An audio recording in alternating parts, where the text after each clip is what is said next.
వేసవికాలం అంటేనే కష్టకాలం. ఈ అధిక వేడికి మనుషులే కాక సకల జీవరాశి అల్లాడిపోతుంది. ఇక మూగజీవాల పెంపకంలో తప్పక జాగ్రత్తలు తీసుకోవాల్సిన సమయం ఆసన్నమైంది. బయట తిరిగి మేసే జీవాలు త్వరగా ఎండదెబ్బ బారిన పడతాయి. ఒక పక్క మేతలు దొరక్క, మరో పక్క అధిక ఉష్ణోగ్రతల ధాటికి జీవాల్లో వ్యాధి నిరోధక శక్తి తగ్గిపోయి పలు రోగాల బారిన పడే ప్రమాదం ఉంటుంది. కాబట్టి ఎండలు తగ్గే వరకు జీవాల పెంపకంలో కొన్ని మెలకువలను పాటించడం ద్వారా వేసవి నష్టాల నుంచి కాపాడుకోవచ్చంటూ వేసవి కాలంలో జీవాల పెంపకంలో తీసుకోవాల్సిన జాగ్రత్తల గురించి తెలియజేస్తున్నారు నెల్లూరు జిల్లా పశుసంవర్ధక శాఖ సహాయ సంచాలకులు డాక్టర్ గురుజయంతి. ఈ వేసవిలో సన్నజీవాలు, గొర్రెలు, మేకల్లో కూడా ఎంతో జాగ్రత్త తీసుకోవాలి. ఇవి కూడా వేసవి ఎండకి బాగా అలసిపోతాయి, డసిపోతాయి. మేత టైం చూసుకొని ఉదయం పూట 6-7 మధ్యలో, ఇప్పుడు 10 దాకా మనం ఉంచుకొని పంపిస్తున్నాము.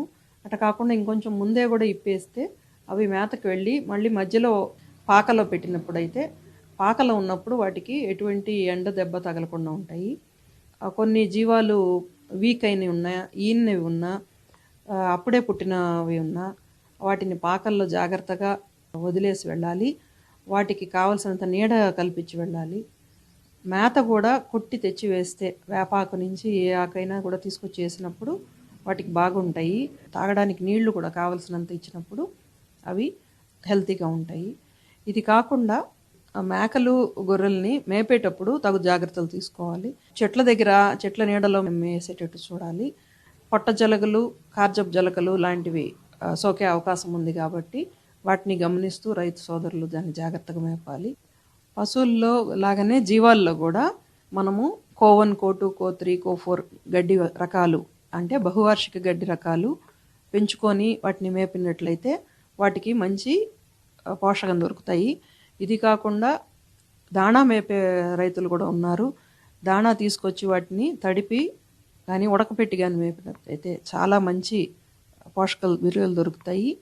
వీటికి కూడా మినరల్ మిక్స్చర్ లాంటివి జీవాలు ప్రెగ్నెంట్గా ఉన్నప్పుడే పెట్టినట్లయితే అవి ఈనేటప్పుడు వచ్చే సమస్యలు కానీ, ఈనిన తర్వాత అవి వీక్ అయిపోవడం కానీ ఈ వేసవికి ఉండవు. ఈ జీవాలకి ఎంత కావాలన్నా మనం పచ్చిగడ్డి చెట్లు కొట్టి వేస్తే ఎంతో మేలు కాబట్టి అవి కూడా రైతు సోదరులు చూసుకుంటూ ఉండాలి.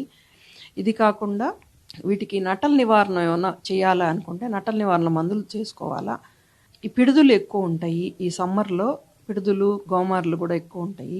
వీటికి కావలసినంత బ్యూటాక్స్ లాంటిది కానీ, సైపర్మెథరిన్ కానీ, డెల్టామెథరిన్ కానీ ఇటువంటివి తీసుకొని తగు మోతాదులో వాటికి స్ప్రే చేసినట్లయితే, లేదు ఒక గుంటలాగా ఏర్పరిచి వాటిల్లో నీళ్లు నింపి ఆ తొట్లల్లో వాటిని ముంచి తీసినట్లయితే వాటికి ఎంతో మేలు జరుగుతుంది.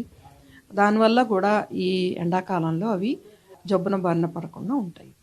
జీవాలు ఎండకు డసిపోయి కానీ, వీక్గా కానీ ఉంటే వాటికి మనం అంత గ్లూకోజ్ కానీ, ఎలక్ట్రాల్ పౌడర్స్ కానీ తీసుకొని నీళ్ళల్లో కలిపేసుకొని వాటిని 10 ml దాకా తాపించుకున్నట్లయితే అవి వాటికి కూడా తట్టుకుంటాయి. ఇంకా మందులు అనేటప్పుడు లివర్ టానిక్స్ లాంటివి తాపించుకుంటే లివర్ టానిక్ వల్ల ఆహారం అంతా జీర్ణమయ్యే ఛాన్స్ ఉంది కాబట్టి బాగా ఉపయోగపడతాయి.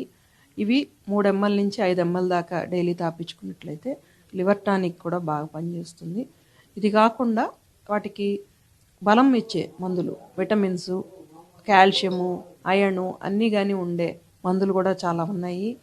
అవి తీసుకొని 3 ml నుంచి 5 ml దాకా వారానికి 2 సార్లు 3 సార్లు తాపించుకున్నట్టయితే అవి కూడా మినరల్ లోపాలు కానీ, విటమిన్ లోపాలు కానీ ఉండే సమస్యలన్నీ తీరే ఛాన్స్ ఉంది. ఇటువంటివిని ఈ సమ్మర్లో వాడుకున్నట్లు అయితే బాగుంటుంది. ఏమన్నా పారుడు కానీ ఇటువంటివి ఉన్నప్పుడు అవి ఎందువల్ల పారుతున్నాయి అనేదాన్ని పేడ పరీక్ష తీసుకొచ్చి నిర్ధారించుకున్నట్లయితే దానికి తగిన మందులు కూడా వాడుకున్నప్పుడు ఈ సమస్యలు కూడా సరి చేసుకున్న వాళ్ళు అవుతారు.